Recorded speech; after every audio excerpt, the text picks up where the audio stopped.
rise to the top. Can't stop this flow. In the heart of the jungle, we're ready, let's go. In the heart of the jungle, we're ready, let's go. In fact, I'm going down to my son down in Spanish Fork, and he's got 2 identical twin boys who are 3. They fall 1,000,000 times a day. Oh, yeah. They, food's all over them, and their whole life is making mistakes and learning from it. But somehow along the way, we decide that's not okay anymore. And I wonder how much of it is just growing up. We put so much pressure on ourselves, right? To just what we started to be perfect, to put a persona that everything's okay, we're all good, we're just all happy-go-lucky, and and I think life's great. Yeah, and I think we lose sight of that. That actually, what really connects us is the trials, the tribulations, the failures, all those things, those unique stories that we have. Yeah. Because I felt like, especially as we've started this, and I'm sure you've seen it, through your experiences in life. Actually, our stories they have their own uniqueness. Yeah. But they are very similar to others. When we actually start talking about certain thoughts or feelings, the more you actually communicate those things, you're like, oh, actually, I relate to you with that. And I thought I was the only one. I thought I was so unique that I was kind of weird in this sense. And it's actually, as you start talking to people, no, like it's completely normal. And what do you know about your great-grandfather's life? Nothing. Nothing. I have one great-grandfather who was a bastard child in England, and his uncle, who was a baker, had him as an apprentice, very, very strict. And as he grew up a little bit, he joined the Church of Jesus Christ. He had a girlfriend. His uncle hated both of them, almost locked him in this upper room. Wow. And one day he had enough of it, and so he escaped out of that ladder coming down from the that he had created out of the second story to get down, found his girlfriend, got on a boat. They got married on the boat, got to New York, and then had to figure out how to get to Salt Lake. And I would love to know what he was thinking and what he was feeling, what it was like, what he was scared of, what he was terrified of. My world's totally different than his. Yeah. But his experiences are still the same. They're just happening in a different setting for me. But I think it would have been useful to be able to understand him, because he's part of me. Yeah. And that's kind of what the book's about. Yeah. To speak on that, so stories that shape us. And I've read parts of it, and it's almost like it's not something you just read.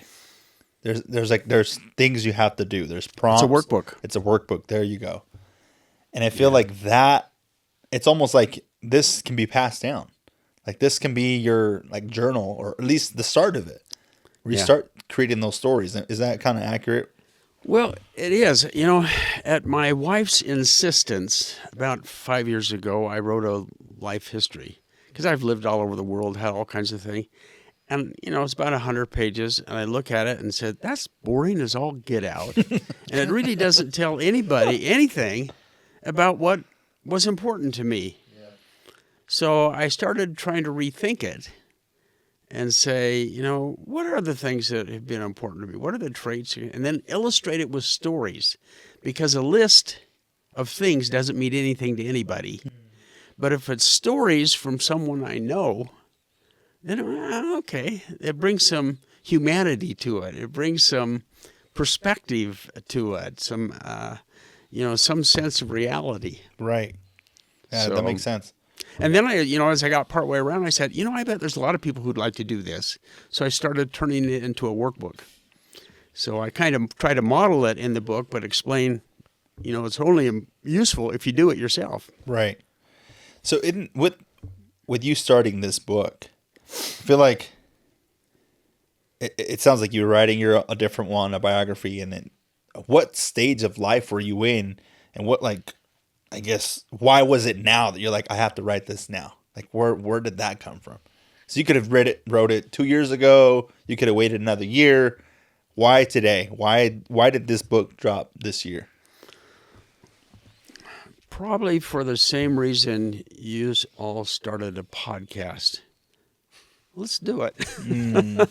I mean, the more I've done, which I haven't done nearly as much as you, but I realize that that's all it is. Just start. Once you start, it's harder to finish once you've actually started the project or started doing something. Yeah. You know, I think a number of things go into deciding to do things. One of them was I have a grandson, Benjamin, who, when he was about 7, we were telling bedtime stories, and he always wanted us stories about, well, what did you do, Grandpa? What did you do when you were little? He liked that stuff better than Dr. Seuss even. Yeah. And I don't blame him. and so I was telling him about his uncles. That's Jeff, who you know, and Hunter, that when they were in high school, they used to be followed home by the police because they were black in a white area. And Benjamin looked at me and said, "That's dumb. Why would they do that?" And so it kind of led us into a discussion of, you know, prejudice and race. And now this is a 7-year-old, and he was captivated by that. Now, if I had said, okay, Benjamin, we're going to have a discussion today about prejudice and discrimination, I would have gone nowhere. But it was his uncles. Yeah. And he didn't understand. And, you know, how do you explain that to a 7-year-old? So we started having a discussion, and he didn't want to let it go. And so the next morning, he brought it up with breakfast with his mom and dad, and the rest of them, and it's turned into a bigger discussion. And I thought, you know, that is a great way to get more seriously involved in real discussion with grandchildren. Yeah. Because mostly we talk, even with each other, not just grandchildren, we talk about the weather and sports and, you know, the news maybe a little bit, and, you know, what we had to eat, but we don't talk about things that are important to us. We'd like to, but we don't know how. And so that's another element I tried to bring into the book, to try to teach people how to talk about important things. That's cool. I want to start from I want to back up a little bit. So it sounds like you have a lot of stories. Sounds like you've traveled the world. You've done a lot of different things. Even speaking with Jeff, kind of mentioned you guys have moved around a little bit. And we talking about stories. Is there like a childhood story that you can remember that still sticks with you? You talked about the one with Jeff. Obviously, you're probably an adult already at that point. But is there a childhood story from your past that From you're my childhood? that you're like, it just has always been there? I had a great childhood. You know, I grew up on a farm in Idaho. I learned really quickly that I wanted off that farm. I wanted to do other things with my life. Years later, when I was, training youth and different things, they'd say, I grew up on a farm. What do you think I learned? Well, you learned hard work. And I said, yeah, but I learned mostly I wanted off that farm. And so I would dream about all kinds of things. And, you know, it's hard to pick one, but one that always strikes me is my dad was a pretty tough guy. He was creating a farm out of desert and sagebrush. And you had to be a pretty tough guy to do that. Yeah. And I remember once I was on a tractor coming up, and his car pulled up in front, or his pickup. And I thought, this is strange, because he didn't jump out of it and come down to field to yell at me for something. He just sat there. And I got up, and he was still in the car. You know, turned the tractor off, go over there. And I saw him crying. Sitting in the truck, which I had never seen in my whole life.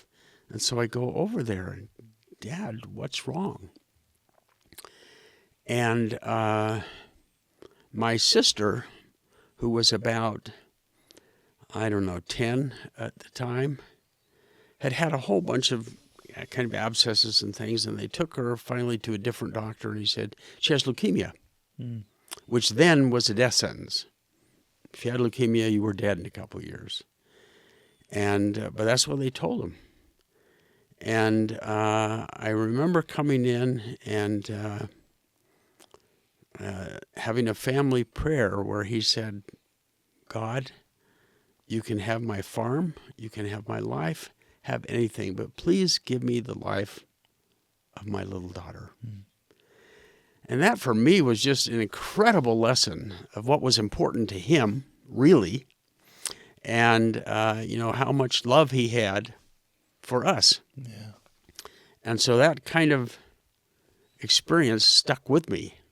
Now that daughter, they never did figure out what it was. We ended up going to the University of Utah because that was a blood specialist hospital then.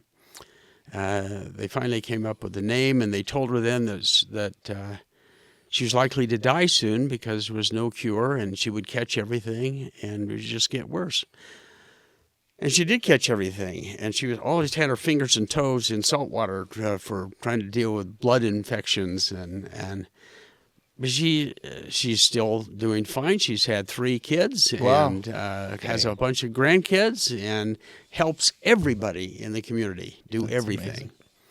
And they still don't know what it is that she had. She has very few white blood cells. Oh, And the part of the white blood cell that fights infection is almost non-existent.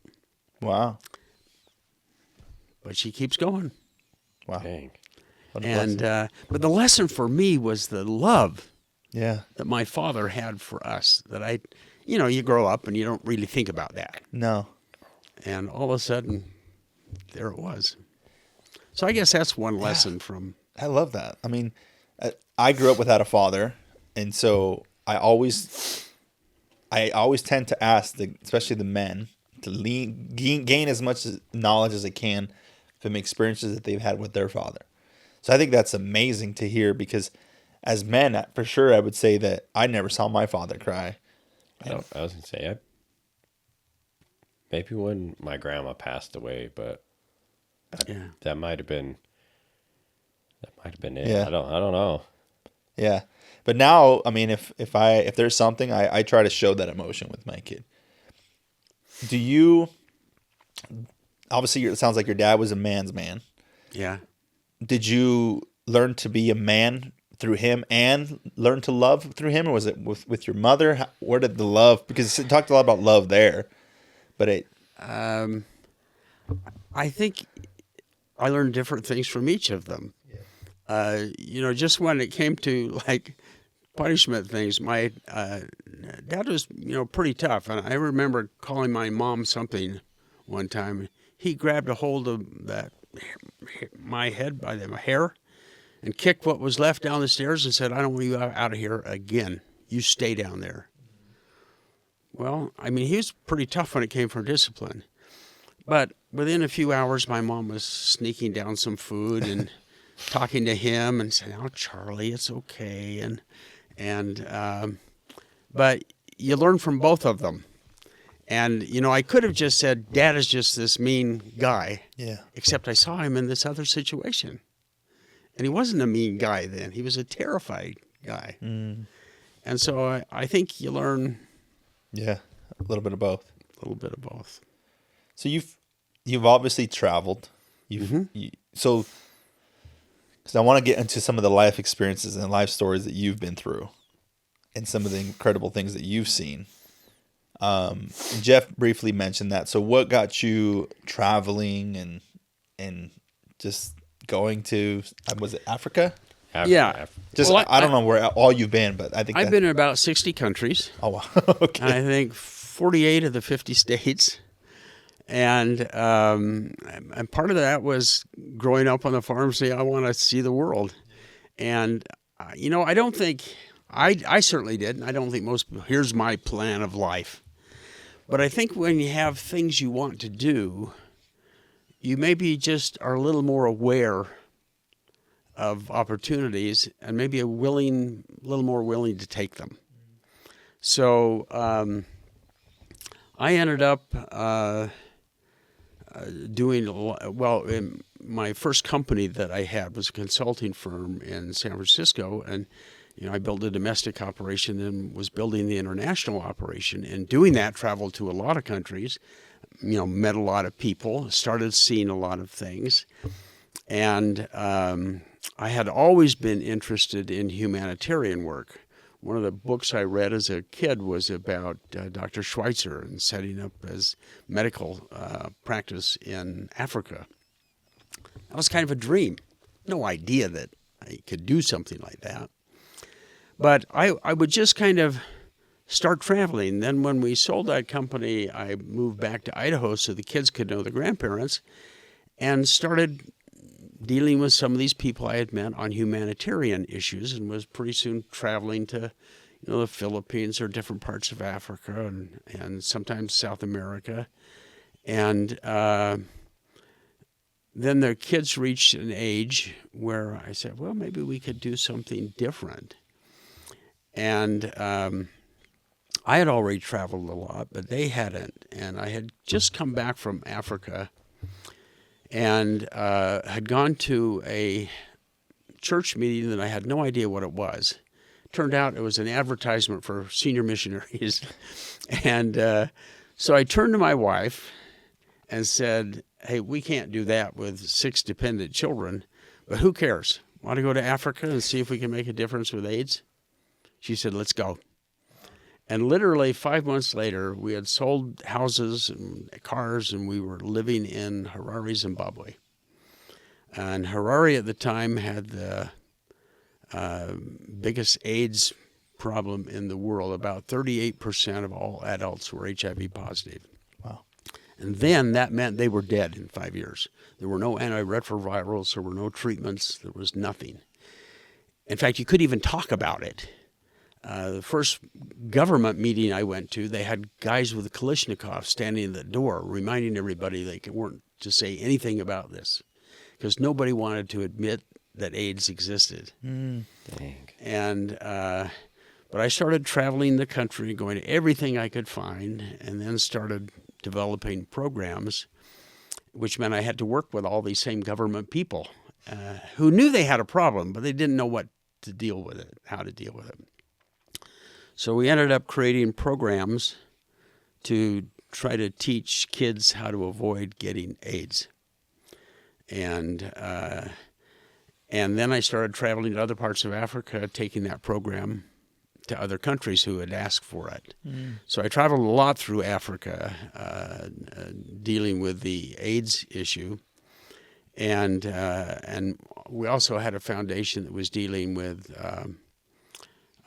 eye problems, and so it did thousands and thousands of cataract operations and get people their sight back. And then I ended up doing a whole bunch of programs in the Philippines, mostly on teaching people how to start businesses and how to manage those businesses as a way to get out of poverty. Wow. Writing programs for that. So I ended up traveling a lot, and the kids ended up traveling a lot with that. How do you think they view life with being traveling so much so young? Do you think they appreciate what they have here more? I mean, we heard Jeff's story and how he feels about it. Yeah. So how do you think some of the rest of them? Well, each one was different. I mean, they all had different personalities. I think some may have had a better childhood if they had stayed in one place and just had one set of friends. Some absolutely thrived on new places. I think they all look back on it now and are so happy to have had experiences overseas and are now taking their own children overseas and to try to have those kinds of experiences. They have friends, particularly Jeff and Hunter, because that was the time the internet was available. So they still have great friends from Africa, and they talk to them all the time. And sometimes they come visit over here, but they all, I think, view the world differently. I think they are all more accepting of other people, of different kinds of people, that I'm not sure would have happened quite as much if they had only lived in Idaho. I have one son who's gay. When he came out to us, it was no big deal. Hey, you're our son. What? That's okay. And he's probably the nicest of all my kids. Yeah. And they see riots about race or something on television. They have no understanding of it. Or sometimes they'll say, well, why don't they do it like they did in Scandinavia or something like that? Because we think we know everything and don't want to learn from anybody. But they have a lot broader view of people and of differences and of religions and of life coming from those experiences living in different places. So a little follow-up question on that. You said some were more accepting of moving around. The ones that weren't, did you guys fight more? Did it cause stress on you, seeing them not as happy anymore?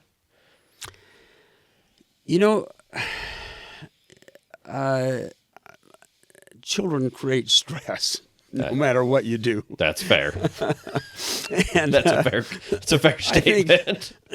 I think it was a little different kind of stress, but usually 6 months after they got to a new place, they were fine.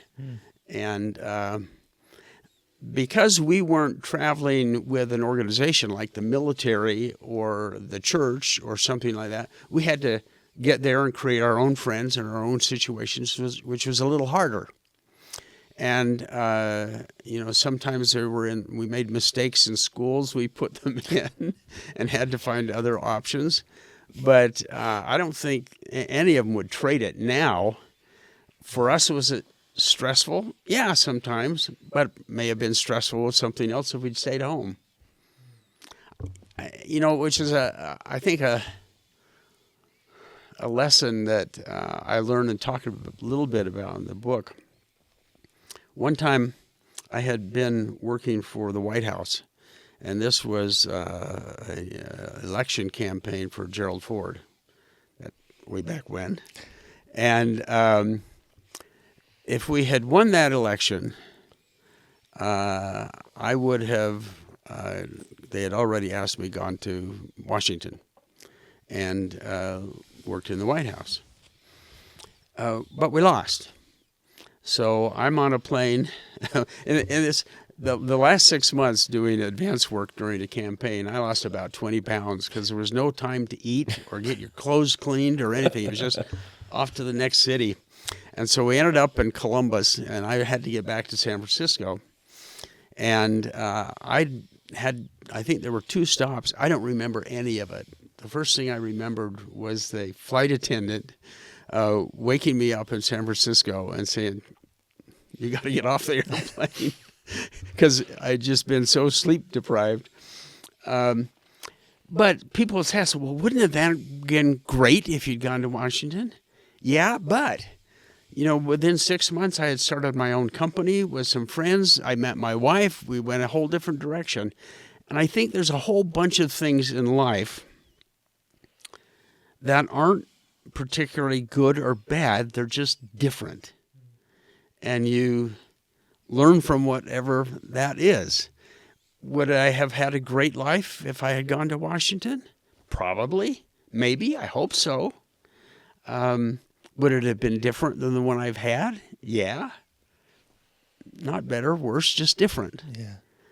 And I think that's true for probably who we marry. It's probably the kind of kids and the issues that they have, where we live, the opportunities they show up. They're not necessarily good or bad. They're just different. Yeah. I agree with that. That's an awesome viewpoint, because I feel like a lot of times maybe one can get stuck there of the what ifs. Oh, if I would have, or the should haves. I should have done that, or what if I would have done that? A lot of time people get stuck in those. All the time. My wife has a tendency to do that. She can't let the past go. She can't kind of forgive herself. Whereas I tend to live too much maybe in the future and not enough in the present. She lives in the past. But I'm always trying to work with her on, hey, there's not a thing you can do about that. It's gone. What are you going to do now? Long time ago, when I was in San Francisco, before we'd even started the company, I was working with a lot of kind of senior singles. A lot of them angry at the world, angry at their parents, angry at their religious leaders, angry at, why am I 30 and I'm single and I'm miserable? And everybody come around and kind of hold their hand and say, no. I would go around and say, tough. It's the way it is. You were the true friend they needed. Yeah. What are you going to do about it? Yeah. What do you mean? Nobody's ever talked to me like that. I said, well, you can't change your past. It's not going to do you one bit of good to be angry at everybody and to feel bad for yourself. Here you are. This is where you are. What are you going to do now? That's the only thing you have any control over. So what are you going to do now? Yeah. And so that's always been a big issue with me, is trying to myself do that and help other people do that. Yeah. That's a lesson I had to learn too. So when you're telling that story, I'm thinking of the last few years and like, okay, yeah, I can't keep beating myself up over what happened in the past. I just need to be better now. Yeah. I need to make the changes. I can't worry about, well, if I'd have done it, no, that doesn't matter. What matters is now. Because now is going to shape the future and what I'm doing then. You had asked what I was doing up at the prison. Yeah. And what I'll talk about, in a couple of weeks when I go back up there to talk to a bigger group. And that's part of it. Say, yeah, you made some mistakes. We all do. You happen to get caught. And the world doesn't treat you very good. Not a thing you can do about that. What are you going to do now? What can you do now? How do you... I'll tie it into a little book a little bit, because they all have children, grandchildren that they're concerned about. And I'll be saying, yeah, but what are your stories that could help them? Mm-hmm. Write them down. Well, yeah, but you were a failure in some things. We're all a failure in some things. But you've also done good things. Write about those good things. What would you like that grandson, great-grandson, child maybe, to know? What would you like to, and tell your story about that? Why do you believe that? You can make a difference here from your prison cell by finding a way to share that with people. And a lot of people up there are doing just that. They're finding ways to make contributions while they're still in incarceration. Others are just sitting it out, and others are feeling bad for themselves. Yeah. And, you can't change everybody, but maybe you can help a couple of people say, okay, you're right. Yeah. What can I do going forward? I've known a few people that have gone in, and I mean, the biggest story I hear is I'm not going back. Yeah. But they do. Some of them do. Some a of high them rate do. of recidivism. But I think the ones that I know personally, they've stayed out because they took some of those lessons and made the changes in becoming a better person for themselves and their families, or whatever they needed to do to not go back. Yeah. And I think, the other half of that, or the other side of that, as a society, we've got to change. Yes. They aren't monsters for the rest of their lives. Nope. They're human beings. They were in prison. They learned some things. Now, how do we help them progress? We don't look at that that way. No, we don't give them jobs. We don't talk to them. We make it all the harder, and that's why they end up back. Yeah, that's stories I've heard. I mean, I've listened to, there's a podcast about it, about prison stories and stuff. And yeah, a lot of them you sit and listen to, and they get out and nobody wants to talk to them. Nobody wants to give them housing. Nobody wants to help them. And I think that is a fault in not only in society but somewhat Yeah. in our government for not having more like, okay, let's help get these people reformed, not just send them out. Yeah. Bye, here's the clothes on your back. We'll see you in a few months when you can't come back in, when you can't find anything to do. Yeah. And it's I mean, if they've paid their time and they did the crime, paid their time, yeah, it's hard, but hey, they're still human. They made a mistake. They got caught, like you said. well. Would you like to be judged on the worst thing you ever did? No. Wow. No. You don't even want anybody to know about it. Yeah. Well, they got caught. Yeah, the worst thing they did's public. Wow. Yeah, That and is is something like it's that. tattooed on their forehead for the rest of their lives, and we won't let them out of it. And There's some that I feel a little differently about, there are some. but some of the other ones, yeah, it's like, yeah. Well, I mean, one up there, they don't let you from the outside talk to some of the hardcore Right. prisoners because they're just too dangerous. yeah, But that's not the majority. no. The majority are people who make mistakes. Yeah. No, that's true. I want you. Something's been sticking with me since you said it. You said that you're a forward thinker, like you're almost like a visionary. You're a dreamer. Is that fair? Coming Yes. from a farm, you've been that dreamer of I want to do more. I want to have more. One of the traits that I talk about in the book is for people to dream dreams. And I think we all have things we dream about, but we tend to have it beaten out of us or we give up for one reason or another. I used to teach a lot of explorer scout age boys. We'd up in the mountains and doing things, and but we had a big cabin up on a lake, and we'd have lessons at night. And I'd say, okay, go up here on the flipboard and write down your wildest dream. Well, they go up and they write down basically what they thought I wanted them to say or their parents would want them to say. So I'd say, okay, that's not what I'm after. Now, I want you to write down what you really would like to do. And they'd make another about it, and they were a little more, and I'd say, no. He says, maybe your dream is you want to ride naked on a Harley across the Sahara Desert. I could put that up there. And then they start getting to what they really would dream about. And then we talk about how, you can do that. You can make that happen. It might not happen the way you think it will. You might not get all the way there, but you need to find a way to pursue your dream. And I've had all kinds of experiences. Going to Africa was a result of dreaming about Dr. Schweitzer. When I was in graduate school, we had to write this paper about ourselves. And one of the things I talked about in the paper was I'd like to climb Mount Everest. And the professor comes in and says, this is exciting. He says, do you do a lot of climbing? I said, no, I don't do any climbing at all. He said, well, you must do a lot of outdoor stuff. I said, no. And he looked at me and he said, most people who climb Mount Everest go outside.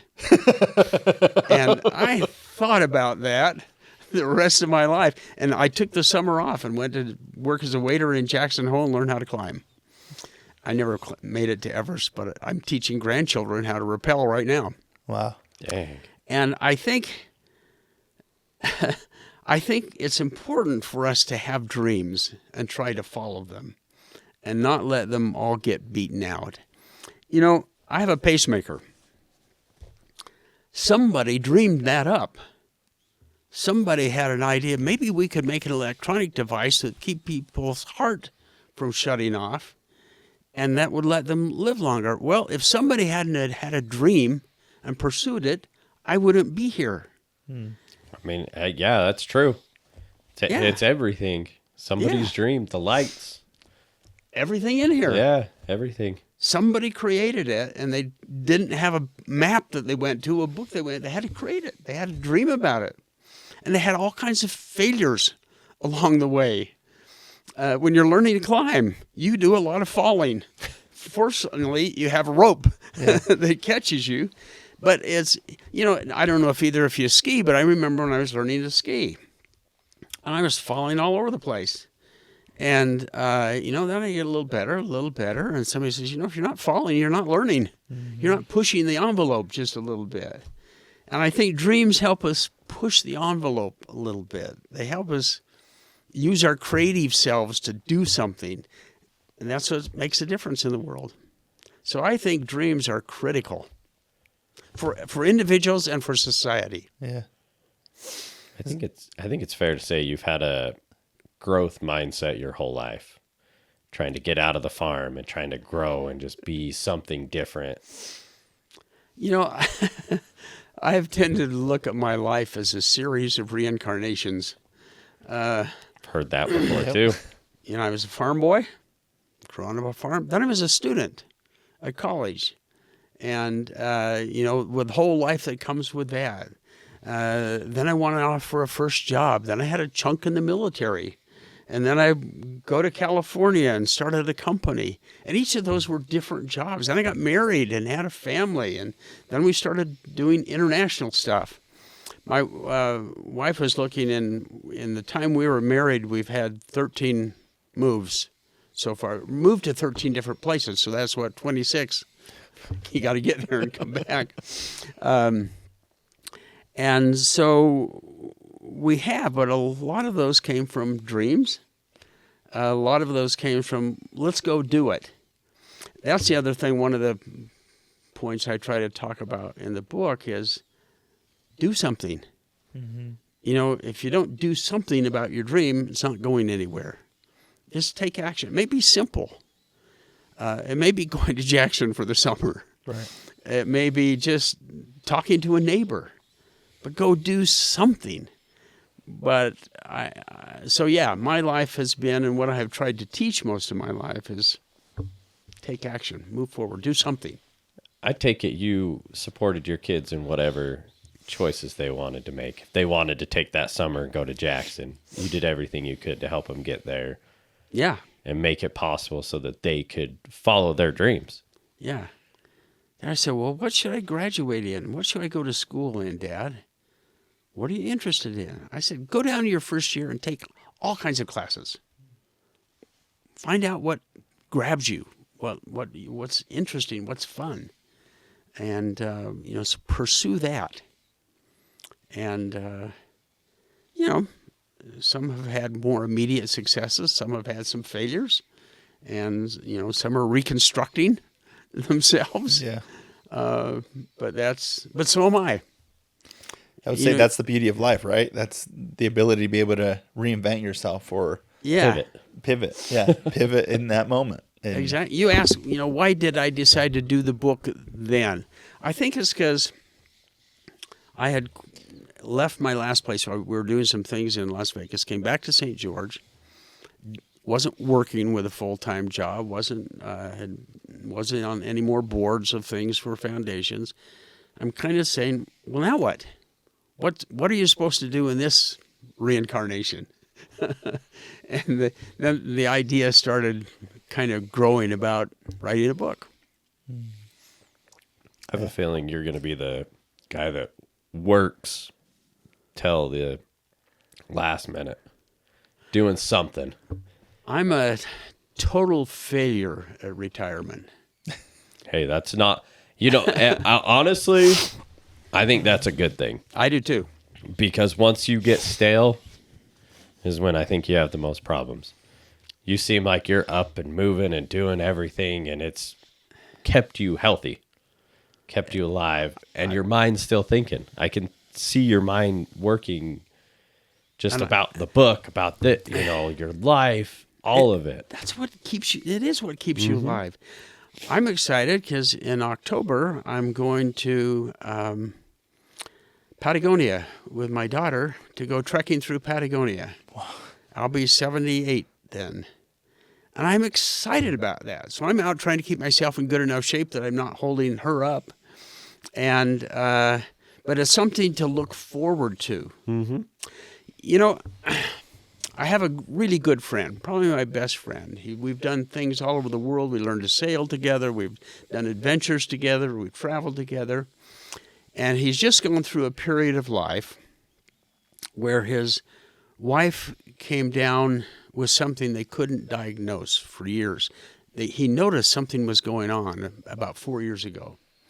And finally, they had a doctor say what it was. It was a kind of rare neurological disease, no cure, 100% fatal, and both mind and body just...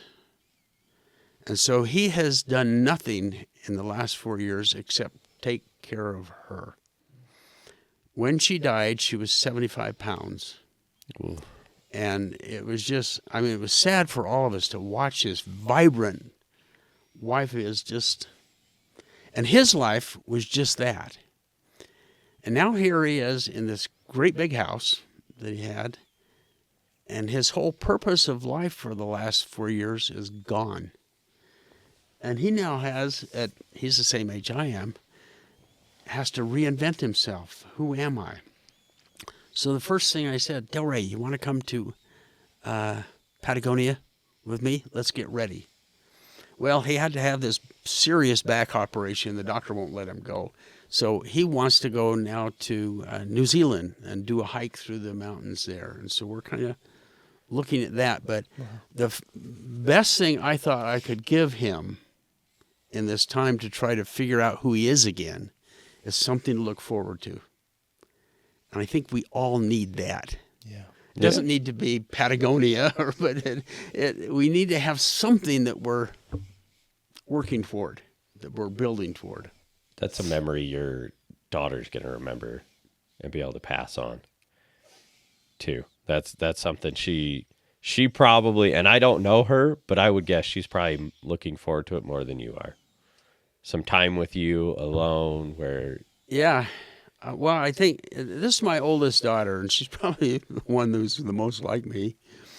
But 2 years ago, she wanted me to go sailing with them, and so I could teach her kids how to sail. So we went off to Belize and spent a week, I was kind of sailing around, teaching the kids how to sail.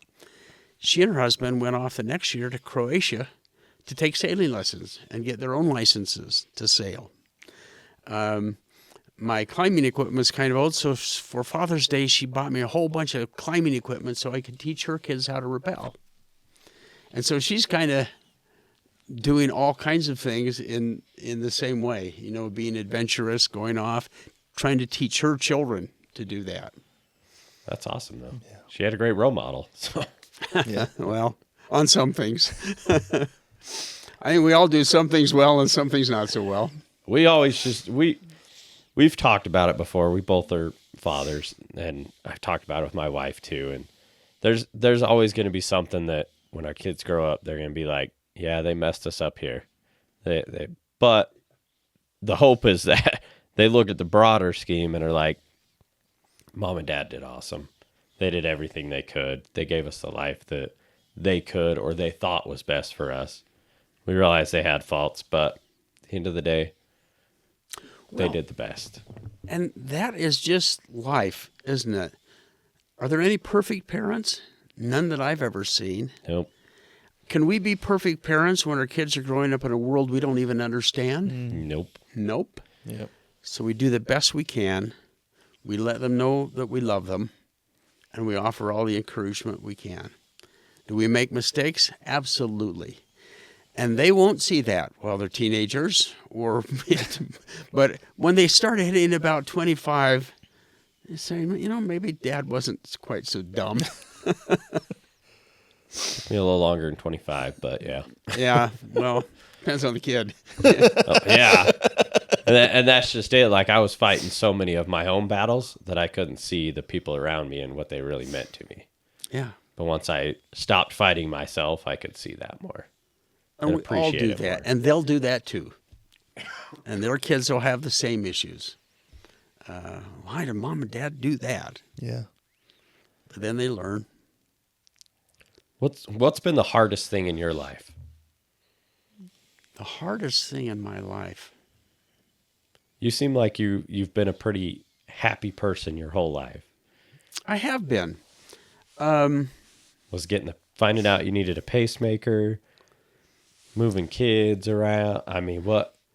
Yeah, it's hard to watch children deal with their own struggles and not be able to go fix it.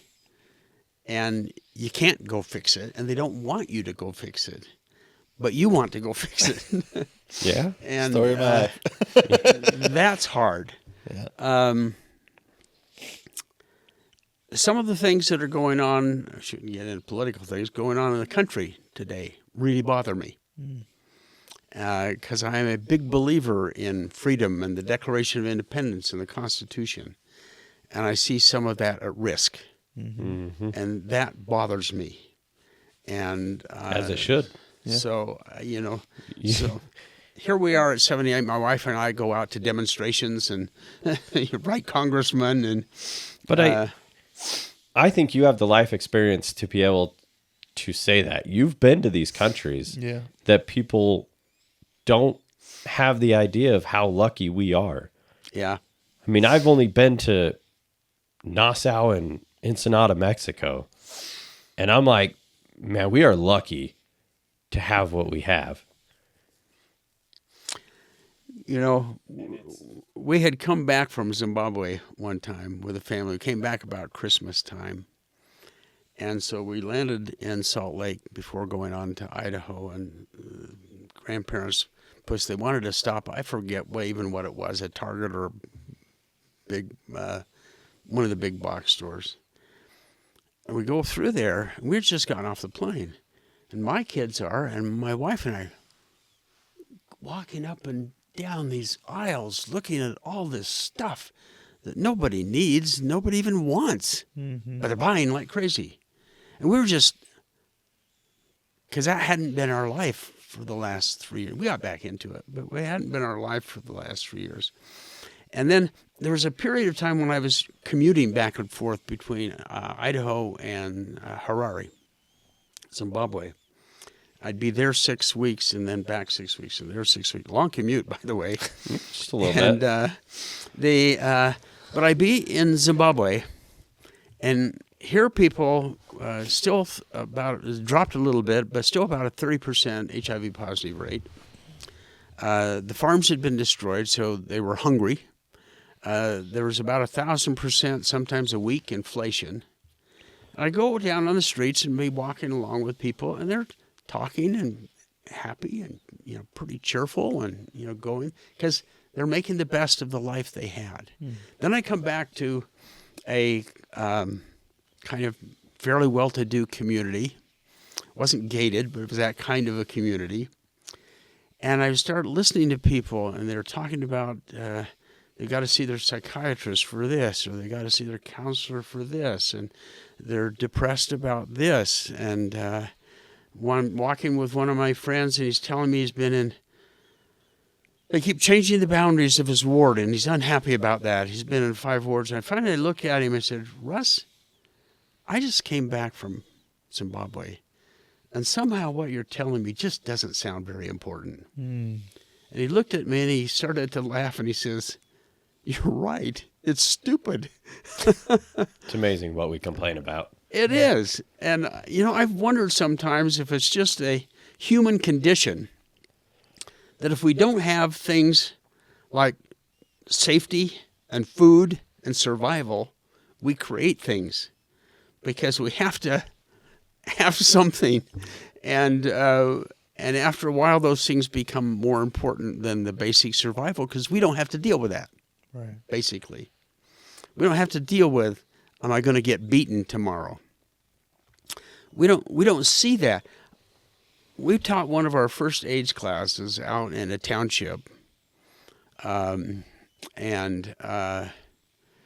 the government had instituted a new tax, and people tried to riot against that. Well, the way the government dealt then is they send the army and they pull everybody out of their houses and beat them half to death. And literally the next week, we weren't even going to go out. And they called us and said, please come out. We want to continue the classes. I got there and half of them stood through the whole class because they couldn't sit down. They had been beaten so badly. Wow. We don't see that. I was taking supplies into Rwanda shortly after all the massacres over there. I mean, the river we're driving along at one point had 50,000 bodies a day floating down the river that had been massacred. And I look in the eyes of these kids, because at every city, we were taking in some medical supplies. They'd stop you and you had to go through all your paperwork, and then sometimes you'd be there for days. We had the right paperwork, so they'd let us through. But you'd look at the eyes of these kids with the Kalashnikovs.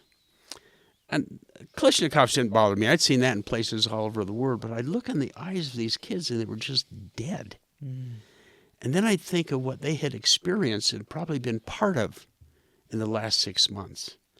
You know, most of those 600,000 people were killed with machetes. And in the hospital, when we got there for the supplies, they were digging out a well that day. Found something like 35 bodies. There was a line of people to see a dentist, not to get teeth fixed, but to see if they could help them get bullets out of their head. And we don't live in that world.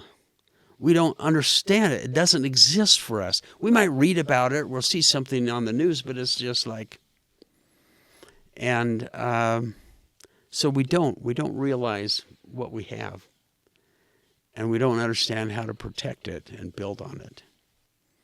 No, that's yeah. I can't even imagine the life experience traveling to another and living in another country and seeing those types of things, and then coming back and you hit you the know how word fragile there. it is. It's living there, Yeah. not just seeing it, not Yeah. in the tour bus going through, Yeah. but living with the people and experiencing their world. That's what makes the difference. Yeah, because just visiting, yeah, you come, I mean, you're like, oh, yeah. But then you're back on the cruise, like, we're back on the cruise ship and we're back to Yeah. full party reality, got everything we want right there. It's not, well, maybe I can go, nope, it's dark. I can't go to the store right now. I gotta wait till tomorrow. Things like that. That's stuff that we don't think about. I don't think about. We don't. And we can't. You have to spend your energy dealing with the things that you have to deal with.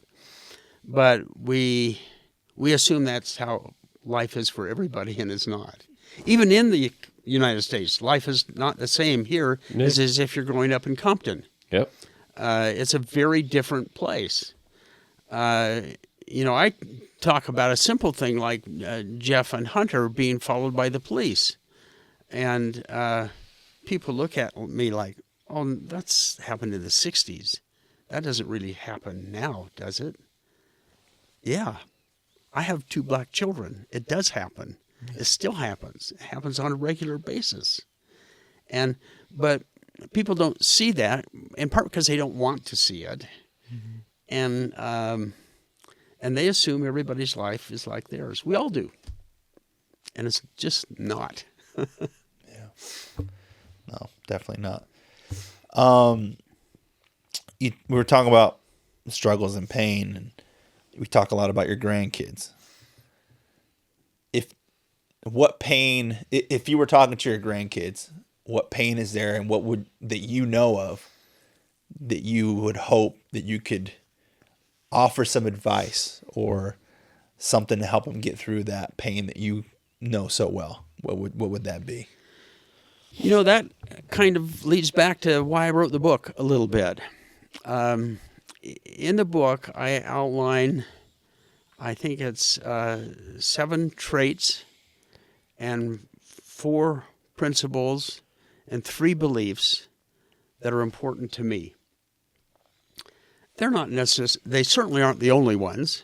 They aren't necessarily the best ones, if you were to rank them. But they're ones that were important to me that I felt have made a difference in my life. And so I have wanted to find a way to share those. And the best way for me to do that was tell stories. So I can sit down with my grandkids, or hopefully maybe a great-grandchild, I'll never know, will read that story sometime and say, man, that's interesting. That was my grandfather. This is what was important to him. He went through this. And this may be a kid who's depressed or struggling with something or lost, doesn't know who he is, doesn't know where he fits. And maybe that story from me he can relate to a little bit and say, my world's different than my grandpa's. But he went through some of the same kind of experiences, and it's okay. You got through it. Maybe I need to be a little less judgmental. Maybe I need to let myself go. Maybe I need to put the past and not worry about that and move on. Maybe I need to try something. Maybe I need to continue with a dream in some way. And so I don't know what problems all the grandkids or certainly great-grandkids are going to have. But I do think that some of my experiences they'll be able to relate to in their own world. And that might, somewhere along the line, give them the hope or the confidence or the consolation they need to move forward. Right. And I think that's true for all of us. We all have those experiences, the stories, but what we don't do is talk about them. We don't write them down. We don't have a way to pass them on. And I think kids today are growing up in a really scary world. Technology is changing so fast. They have all the world's information, but human beings are not dots and dashes. We are human beings. And I think sometimes our kids have a hard time relating. Yeah, they're on the net, they're on this thing, but who am I? Where do I fit in this whole scheme of things? What's important? How do I make a difference? And they don't know how to do that. And I think our own stories can provide humanity to life. They can provide that context and perspective. And they, if we go back to that Benjamin story, why was that suddenly important to him, Prejudice? It's because it was his uncles. It was because uncles that he really cared about. It was because it was his grandfather telling him about it. And that made it important to him. Reading about it in a book wouldn't have made any difference. But just one more thing to read about it. And I think that's where the power of stories comes in as a way to transfer not just information, but feelings and humanity to the next generation. Is it fair to say that it's like sort of legacies are kind of what you would consider legacy, where you start doing sharing these types of stories, keeping those stories alive, that generational spirit of your grandfather, your great grandfather. That's the legacy, passing that information down. Because a lot of people, when they talk about legacy, they remember that lineage back to where, great grandfather was the guy that settled everything, did everything, created this company, and this is why where we're at today. He had a dream, he had a vision, he had a mission, and he accomplished it. Is that fair to say? Like that's where, almost like where you're doing is creating that legacy. When that time comes that we meet our Creator, those stories will live through your grandkids, your great grandkids, and beyond, because you're creating that legacy. Yeah, I hope the book helps people in two ways. That now they can maybe share a story, and that leads to a discussion about a serious issue that we normally wouldn't have, but ought to. And the story gives us a way to enter in that story. The second is that grandchildren I'll never know can read about that. In the acknowledgments at the end of the book, or kind of not acknowledgments, it's preface, I guess, I kind of make an apology for my almost irrational exuberance and positiveness. It's just, that bothers some people. And I said, but, that's just the way I am.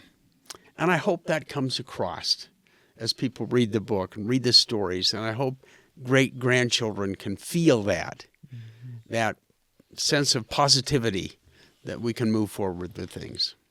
So How did your other kids feel, and how did your parents feel when you adopted Jeffrey and Hunter, right? Yeah. How did they feel? Because you're telling the story, and it just got my mind thinking that, I mean, your grandson has grown up with them around, and so he sees them as family, as anybody should, just as a great person. I mean, Jeffrey was an awesome person to sit and talk to. Every conversation I've had has been awesome. But how did your parents and your kids feel when you're like, we're adopting Hunter and Jeffrey? Yeah. Well, first we were older when we did that. I was 31 when I got married. And when we got married, we kind of talked about the idea of a multicultural family. And then we got busy and had 4 kids and moved, and you just forgot about it. That is busy. And we moved back to Idaho. And there was a family in our neighborhood who had adopted kids from various countries. So my wife comes home, and we're now 40, in our early 40s. And she says, I learned how to do this. You still be up for adoption? And, here we are. Our youngest is already 6. And I said, why not? We can do it. And so we put in the papers, or started through the process to put in the papers for adoption. And quickly learned that we were too old for a lot of countries to adopt, because they have some formula they look at. And they said, you're not likely to get any infants because younger people will get those who are looking for babies. And then they said, well, would you consider a hardship adoption? I said, well, what does that mean? They said, well, we have a lot of black children who we have no place to put. I said, we don't care what color they are. A kid's a kid.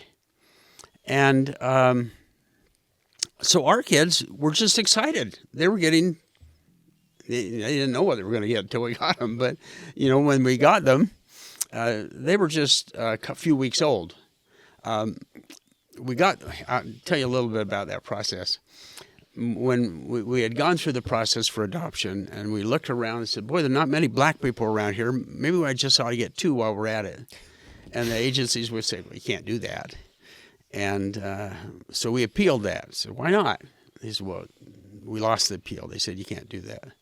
So whether it was optimism or arrogance, maybe a little both, we went out and got a double stroller and 2 cribs.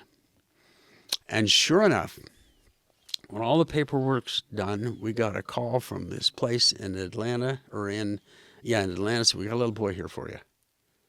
Great, we'll take him. The very next day, we got a call from a place in Washington, D.C. We got a little boy here for you. Well, here's the problem. Now I've got all these agencies, and it seemed like 1,000 phone calls later, they all agreed.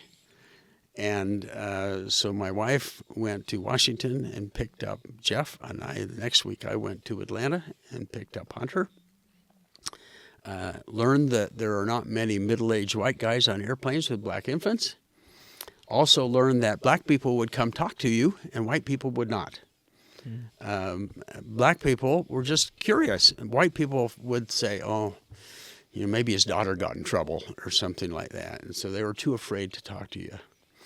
Our neighborhood thought we were crazy adopting at that age and of a different race.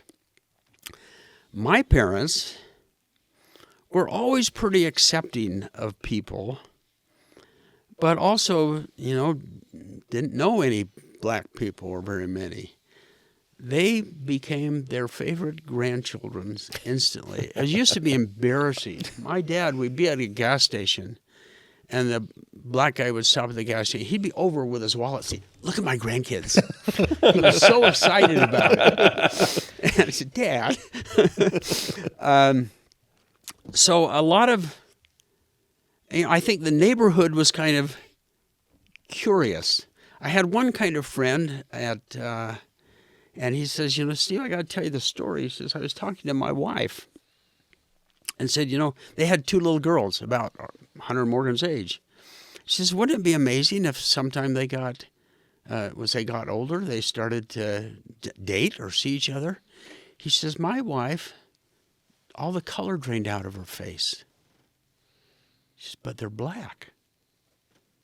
And he says to her, so what? They're the same kind of upbringing, socioeconomic, same religion. Why would that make a difference to you? She goes, I don't know. But I think I'd find that really hard. And you start learning things like that. We had a whole bunch of cousins. My wife would have all the cousins come over for a kind of pre-Christmas little party. And we're listening, and one of the cousins come to us, and she says, you know, Sally over here said that Hunter was adopted. Is that right? I said, well, have you noticed that he's a different color? She said, well, so what? And he says, well, yeah, he was adopted. And you learn kids don't see color. We learn that. Mm-hmm. We make that up as we go along. And so our kids all grew up in that kind of environment. And, you know, kid's a kid. I got brothers who are black and brothers who are white. And they are in some ways perplexed when other people don't see it that way. Mm-hmm. They don't understand it because it makes no sense to them. And, you know, we're having discussions going on in the country again, over with. And I have a hard time understanding it. You know, when I was in high school, a lot of the really great farmers around were Japanese. And we had some Japanese kids in our class. They were the kids I wanted to be like. They're the ones who got straight A's. They were the beautiful girls. They're the ones I wanted to date. And years later, it wasn't until college that I figured out why they were there. They were part of the internment from World War II. And when that ended, they stayed in the area and became the best farmers around. I did not know that. Years later, I was taking these tests in the military to look at, because I was going to be a race relations specialist, and it was trying to look at your biases.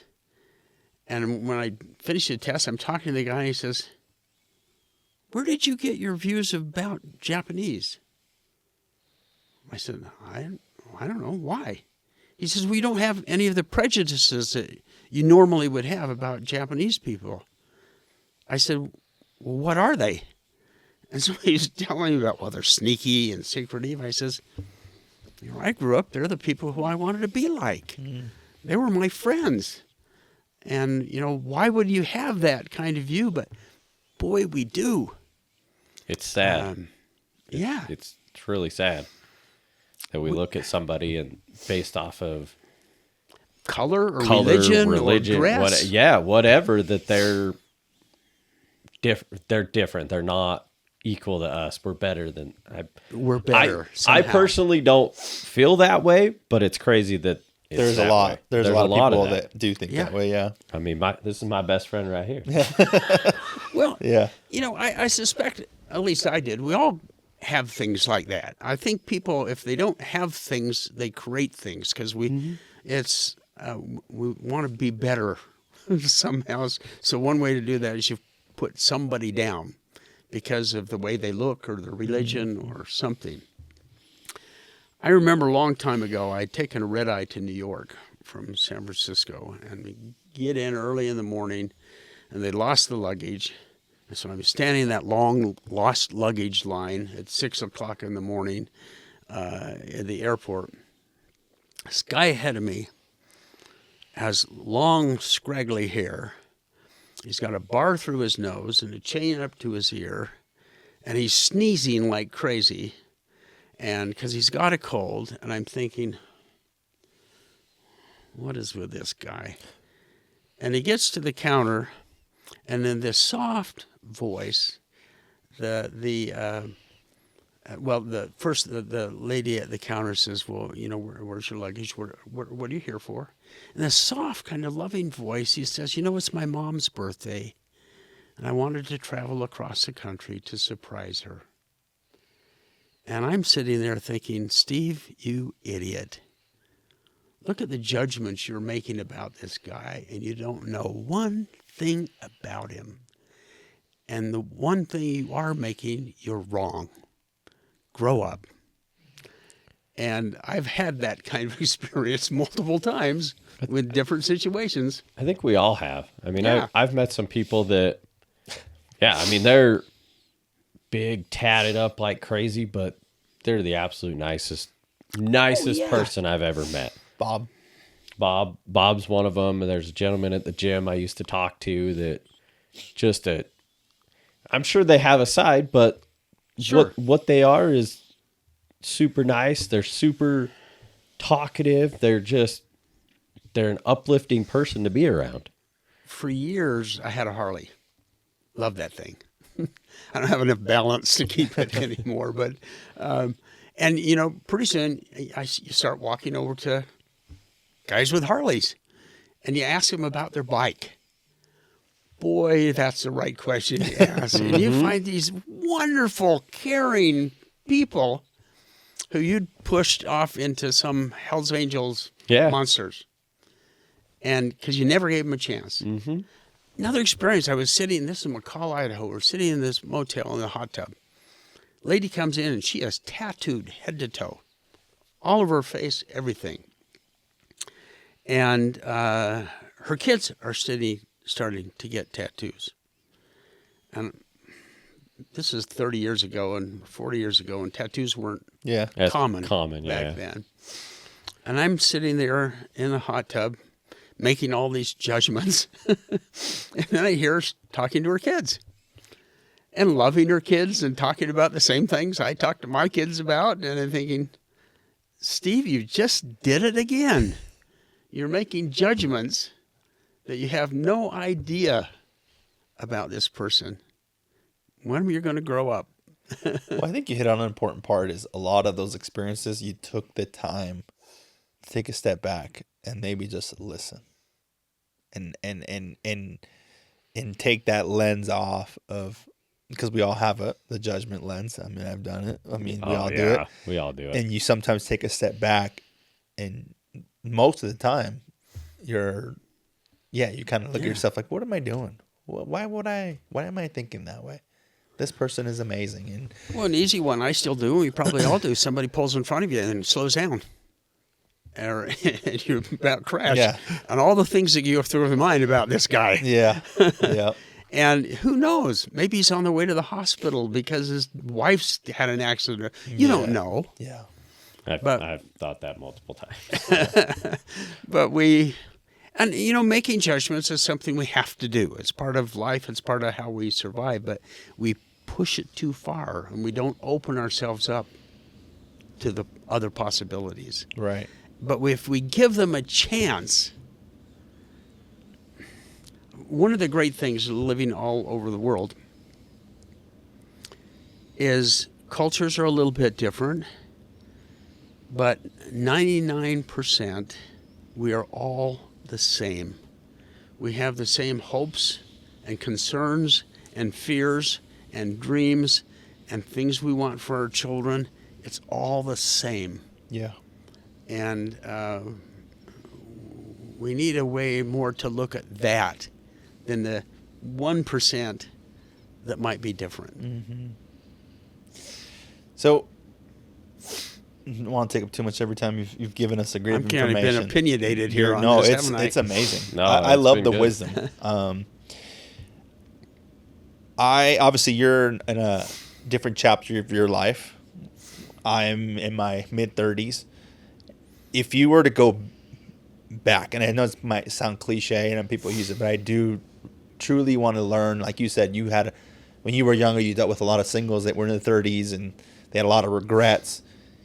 If you were talking to yourself or talking to us or viewers that are in their 30s at your age now, what would you say to them? What would you say to yourself or to them to be like, hey, I don't know, whatever it might be.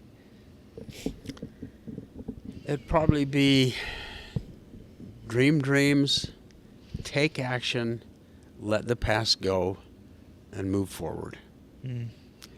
And to try to convince them that they can make a difference. I think we all want to, but sometimes we've given up hope on ourselves that we can.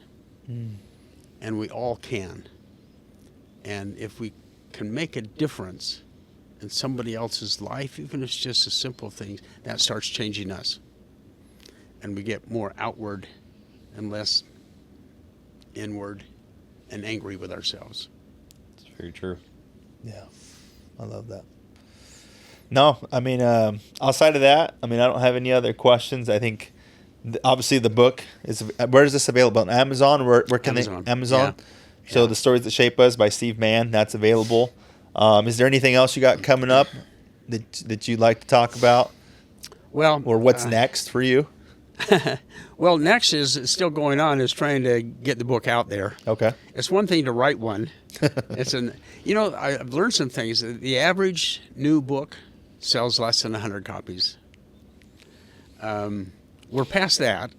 Yeah. Congratulations. But fortunately, I have Jeff Jeff for audience is my son, and is a PR guy, and so we're starting to be on more and more podcasts. We're on a couple of TV shows coming up. So we're in that kind of long process of trying to get people to know the book exists, Right. and to get somebody to look at it. And so that's going to take a chunk of life. Then he's trying to, and I'd never thought of this, he's trying to now get me on the speaking circuit There you go. to go talk to, groups about positivity, about dreaming dreams and moving forward. And so I think that's this stage of my life for a while. Okay. And at this stage of your life,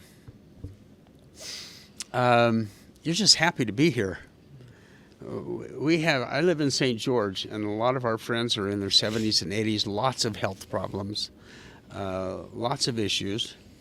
And yet I'm finding they have a different way to care for each other. I'm learning things from them that I didn't think I would. And that is kind of fun to do.